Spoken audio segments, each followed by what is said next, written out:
Clayburners, welcome back to my channel. Welcome back to Clayburn. Please know how very blessed I feel to have you with me today. So when I was a little kid eating at the breakfast table, every day my dad would slice a grapefruit in half, and then he would eat half of it and give me the other half, and I would always ask for the seeds. Any seeds that weren't cut in half, they belonged to me.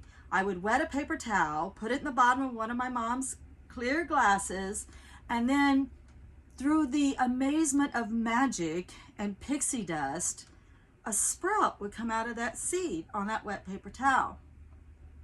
Well, like I told you before, I didn't have a lot to do as a little kid, so sprouting grapefruit seeds on a paper towel was fabulous for me.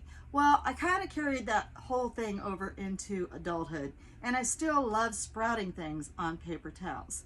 So I'm going to do some flowers this year. And I want to show you how I'm kind of really doing this on the cheap. Stick around.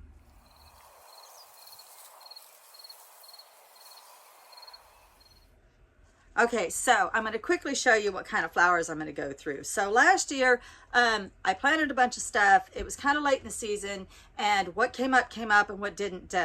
And the problem was that we suffered through a horrible drought, and I didn't know where to get a second source of water. I was only relying on water catchment and the water in the pond. Well, when you go through a really severe drought, like I said in a previous video, the best water catchment in the world isn't going to work if it isn't raining. And of course, if it isn't raining, your pond suffers too. So everybody around here's ponds went to grass, and I didn't know at the time where to get a second source of water. So what survived, and what didn't. And it was pretty surprising what all survived. And I'll make future videos about that. But okay, so this year, for my birthday, today's March the 5th. It happens to be my birthday. Happy birthday to me.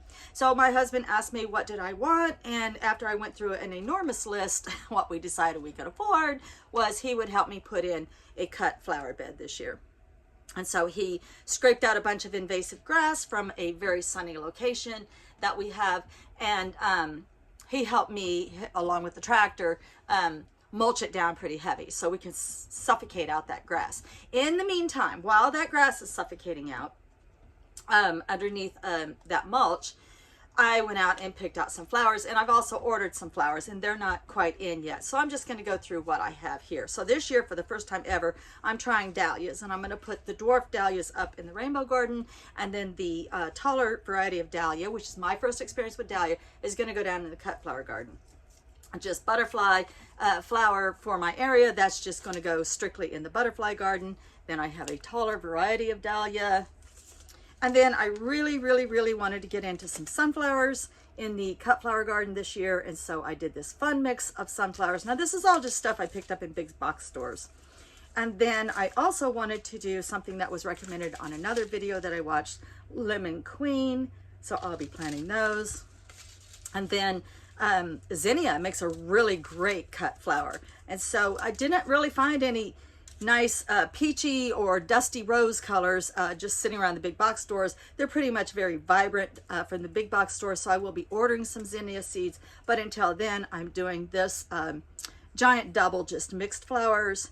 And I do want the doubles. I think that's going to be better looking in my, with the other size of my flowers. And then giant double scarlet flame. You can see that. And then nasturtiums just go down in the veggie garden, just like I did last year.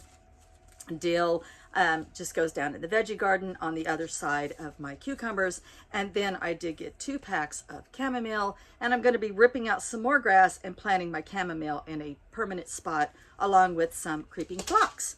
Okay, so what did I find on the cheap? I found all kinds of stuff. My first thing is how to store my seeds, because you just saw them fall out of my hands. That's what seeds do. They go here, there, and everywhere.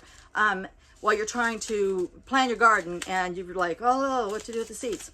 So this is the first thing I found. Was I was going to go up and buy one of these notebooks that can hold some seed packets, and lo and behold, I just found this one. It had been in storage for the past 3 years, and lucky for me, although it looks a little, I'm trying to keep the glare away, lucky for me, although it looks a little rough, look at that. All of these things are perfect and intact, and my seed packets are going to fit right straight in these clear protectors. So the first thing I'm going to do is I'm going to put my seed packets in this and be right back.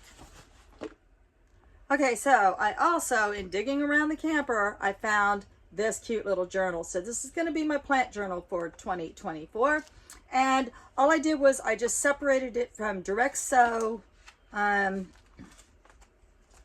cold stratify. And then I just journal before I store my seed packets away into the photo album. I just journal. And all I do is I take the back of the seed packet, whatever they offer me, and I write that information. For example, under direct sow. And the way that I know the direct sow from the cold stratify plants, normally for me, is just, if it's going to be an annual, it's probably just going to go direct sow out in the garden. It doesn't have to cold stratify. I mean, that makes sense, right? It doesn't have to sit through winter. There's always exceptions to every rule. And if it's a perennial, then it's probably, before I put the seed in the ground, it probably needs to go through a cold stratify process. So anyway, okay, so what I do is I just take the information off the back of the seed packet. For instance, let's just talk about dill. So I just write down dill. I write what varietal it is, who put it out, who sold it. So this one happens to be American Seed Company. And then I just write down your general days to germination, your seed depth, your how far apart, so your space, your height, your days to harvest, and then any notes that they have on the package. For instance, this one likes average soil, and just plant it, direct sow it after your LFD or last frost date. You can start it inside if you want an earlier harvest, 6 to 8 weeks before your last frost date. And then also on the package, it just said, harvest while flower heads are abundant and green. Cut the entire plant, dry upside down using a paper bag. So that's from the seed manufacturer themselves. Now I have this rest of this page and this whole page back here to make notes for myself. And I just go through and I do the same thing. It's generally almost always the same information. And that's the same thing with my cold stratifies that I'm going to have to put into the refrigerator for a few weeks. And it's the same thing. I just want to make sure I know the name and who sold it. And then I can start making notes myself on whether or not, you know, the germination that I tried worked, the way that I handled the seeds worked, where I had it located, all of those kinds of things. I won't know until the end of the season, of course.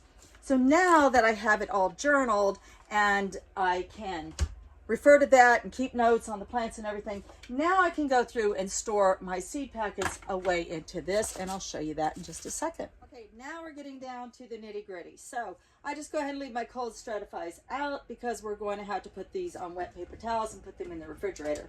I've got my direct sows into my book, and I would like for it to store the other way, but it's okay. It works. So just save all your packets, because if you want to do any seed saving next year, you already have a nice packet in this folder to put your seeds into. Just bear in mind that if they are patented seeds, you're not really allowed to save those. And if they're hybrids, they're probably not going to come back true to form. So just keep that in mind. Okay, and then you've got your journal. So you've got all your information from those seed packets that you know so far in here. And you've got it divided under direct sow and cold stratify. So next thing we're going to do is cold stratify. So let's start cold stratifying these seeds. And all we need is our wet paper towels.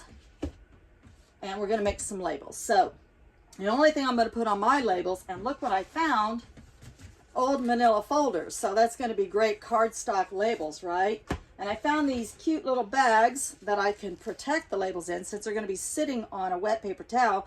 I don't want my labels to get wet, my ink to all run off. I won't know who's who or what's what. So I found these cute little baggies, and they have zip ties on them. They zip up. That's going to be cool. The wet paper towels, the scissors. So I'm going to wet my paper towels, and we're going to sprinkle our seeds onto the paper towels. But the first thing I'm going to do is make labels. So all I did was just write the name of the flower on the cardstock, and then I put that inside one of these little zippy bags. And now I have a nice waterproof label. And the only information I need is just the name, because all my other information is over here in this journal. Or also, if I wanted to, I could go back and refer to the seed packets. And after I empty these, I will put these empty seed packets into our photo album. So now we just need to wet some paper towels. I'm going to use rainwater. You use tap water, use whatever you have on hand. Rainwater happens to be what I have on hand. So I'm going to wet the paper towels, and I'm going to give each of these a half on the bottom and a half on top. So we'll wet the paper towels and sprinkle our seeds on those and be right back.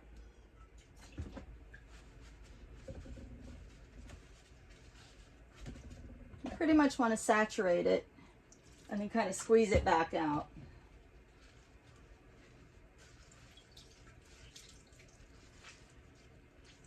And it helps if you're working on a surface that you don't mind it getting wet. Okay, I'm just going to flop these back out, and then we're going to sprinkle our seeds onto them.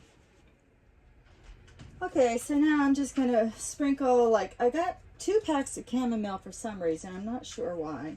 So anyway, I'm just going to sprinkle the seeds onto the wet paper towels.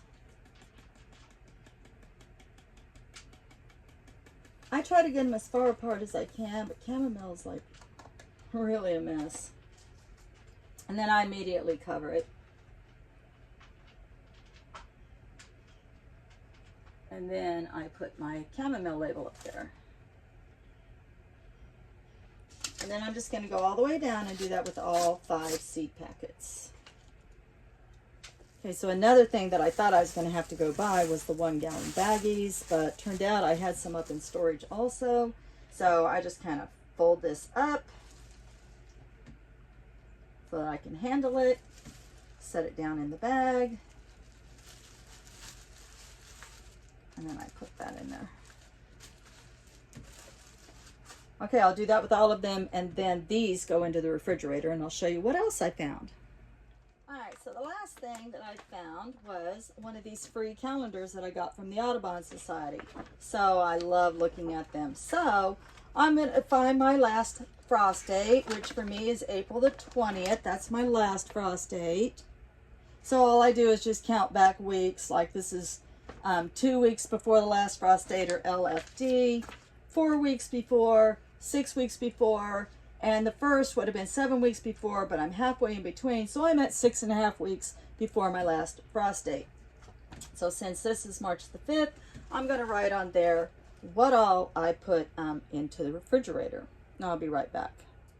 So some of these seeds, the bigger ones, as soon as I take them out of the refrigerator, I can either offer them light or heat right on the paper towel, and then I can watch them start to germinate. I often do that with some of the larger seeds. Now something like chamomile, that would be really hard. I pretty much just, because they're so fine and tiny, I pretty much just cut the paper towels apart and just put them on the soil and then cover them with vermiculite. Every seed has to be treated individually for its own needs, of course. But most seeds generally either need light or they need heat to germinate. Some of them need to be deeper down in the soil, things like that. So you have to follow whatever that seed needs, of course, to get it, you know, to get it planted. But for the larger seeds, like I said earlier, for germination, I often just leave them right on the paper towel. Let the paper towel just let it stay moist and let the seed germinate right there if it needs heat or light. Okay, and so the last thing I did was I wrote on my calendar on this day what all went into the refrigerator, what all got cold stratified. And so and then to put the whole thing up, these go into the refrigerator. I've got the date marked on here. I've got a nifty little journal with all the information. And then all of my seed packets go neatly into this folder. And so everything can really just be kept right together.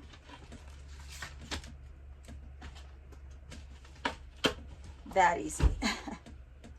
Now all we have to do is wait for the pixie dust. All right, guys, thanks for sticking with me through this video. Hope you learned something from this. Much, much love and light. Many blessings on your garden.